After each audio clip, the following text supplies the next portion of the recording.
পরামর্শ দেওয়ার ক্ষমতা বা বোঝানোর ক্ষমতা যেটা অনুরাধা নক্ষত্রে সব গ্রহই দেয়। মানে রাহু কেতুর কথা বলছি না, ৭ টা কথা। অনুরাধা নক্ষত্রে যদি কারো গ্রহ থাকে যে জ্যোতিষ পেশায় আসতে চান, ভাই ভালো জ্যোতিষী হবেন। আপনার কথা ১০ এ শুনবে। ও মানে ক্লায়েন্ট শুনতে বাধ্য আরকি। আপনার থেকে বয়সে ছোট হোক, বয়সে বড় হোক, আপনি এত সুন্দর বোঝানোর ক্ষমতা বা দক্ষতা রাখবেন, মানে কল্পনার বাইরে। মানে অনুরাধা মানেই হচ্ছে স্পিকিং পাওয়ার কে বোঝায়। এতটা বাক ক্ষমতা তাকে দেয় না?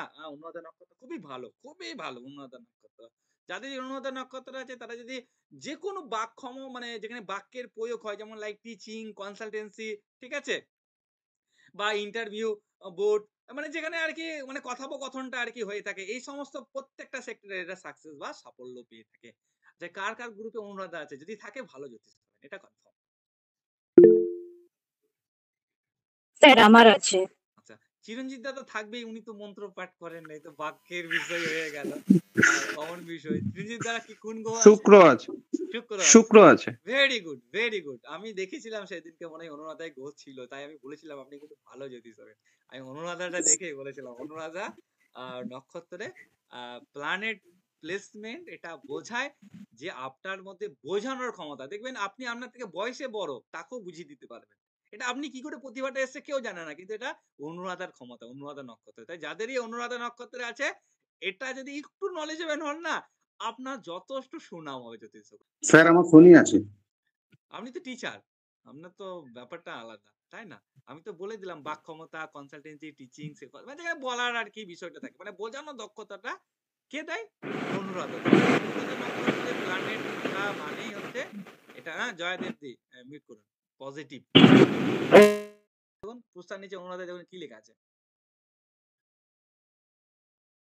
লেখা আছে না, জন্মছকে অনুরাধা নক্ষত্রে গভীর অবস্থান ব্যক্তিকে বাক ক্ষমতা বা সুপরামর্শের গুণ দিয়ে থাকে। হ্যাঁ, এটা বিশেষ গুণাবলী। এটা জাস্ট এটা ধরে নিতে সক্ষম হবে। ঠিক আছে? এটা ধরে নিতে। আর মোটামুটি সব গ্রহে আ উম উম কম বেশি পুষার মতো তো ভালো নয় ভাই, ১ম এই স্বীকার করে নিচ্ছি।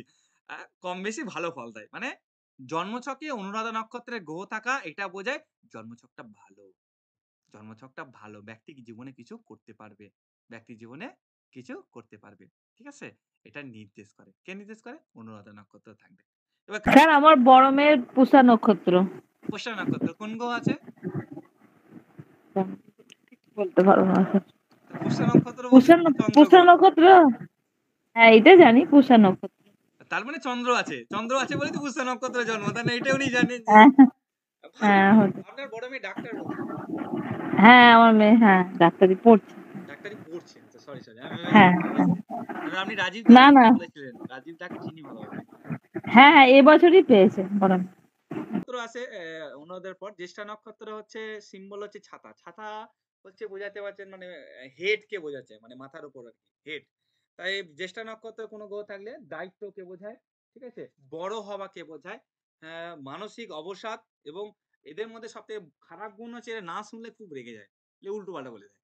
হ্যাঁ, খারাপ গুণ হচ্ছে যে না শুনলে রেগে যাওয়া এবং উল্টো পাল্টা কথা বলে ফেলা। কাদের গুণ এটা?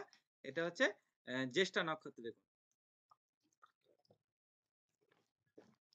যদি স্যার জ্যেষ্ঠা একটা কথা নক্ষত্রে ছিল।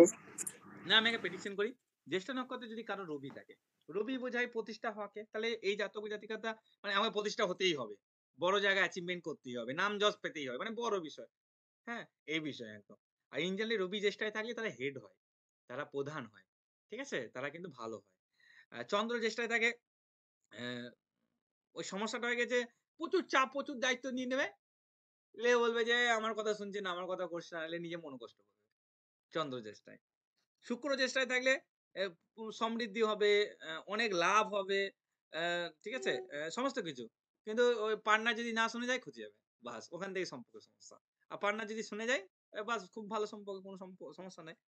বুধ যদি জ্যেষ্ঠায় থেকে থাকে তাহলে দেখবেন তাদের মধ্যে যে গুণাবলীটি সব থেকে বেশি দেখা যায় সেটা হচ্ছে যে এরা নিজেরাই কনফিউজ হয়ে যায়। বুধ জ্যেষ্ঠা নক্ষত্রে থাকলে তাদের মধ্যে কনফিউশন বিষয়টা খুব থাকে, মানে তারা দ্বিধাগ্রস্ত হয়ে পড়ে কোনটা ঠিক কোনটা ভুল এটা বিচার করার ক্ষমতাটা একটু লোপ পায়। ওকে, তাছাড়া ওরা কিন্তু বুদ্ধি খাটিয়ে বেশ ভালো জায়গায় পৌঁছাতে পারে, ভালো ব্যবসাদার হতে পারে, ভালো বুদ্ধিমান হবে, এগুলাকে নির্দেশ করে।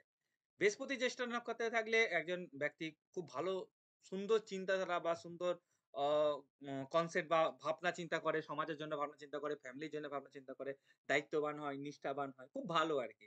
বলতে পারেন বৃহস্পতি জ্যেষ্ঠা নক্ষত্রে থাকলে। মঙ্গল জ্যেষ্ঠা নক্ষত্রে থাকলে যেহেতু ওই যে আমাকে মানে করতেই হবে বড় হতে, তাই এদের মধ্যে জেদ থাকে। নেতা-টেতা খুব ভালো হতে পারবে। মঙ্গল জ্যেষ্ঠায় থাকলে আধিপত্য হয়, প্রভাবশালী হয়। প্রভাবশালী শব্দটা ভালো। প্রভাবশালী হয়ে থাকে মঙ্গল জ্যেষ্ঠা নক্ষত্রে থাকলে। শনি যদি জ্যেষ্ঠা নক্ষত্রে থাকে তাহলে অবশ্যই এরা পরিশ্রমী হবে। আ নিজের পরিশ্রমের দৌলতে ভালো জায়গায় অ্যাচিভমেন্ট করতে চাবে। কিন্তু লড়াই বা সংগ্রামশীল জীবনযাপনটা হয়। লড়াই বা সংগ্রামশীল জীবনযাপনটা হয়। এবং এরা প্রচুর দায়িত্ববানও হয়ে থাকে। এই কথাটা আমরা প্রেডিক্ট করতে পারি। যদি জ্যেষ্ঠা নক্ষত্রে আমরা কাকে দেখি? অ্যা শনিকে দেখি। ওকে? শনির পর আমরা আ আ যে নক্ষত্রটা পড়াবো সেটা হচ্ছে যে শনির পর বলছি, জ্যেষ্ঠার পর মূলা নক্ষত্র। ওকে? মূলা নক্ষত্রের সিম্বল হচ্ছে গাছের মূল। আসলে মূলা নক্ষত্রের একটা কনসেপ্ট মনে রাখবেন যে এটা গোড়া পর্যন্ত বোঝাচ্ছে। গোড়া শেষ অব্দিকে বোঝাচ্ছে। ইন জেনারেলি সব গ্রহই শেষে মানে মূলা নক্ষত্রের সব গ্রহই শেষে গিয়ে ভালো ফল দিবে।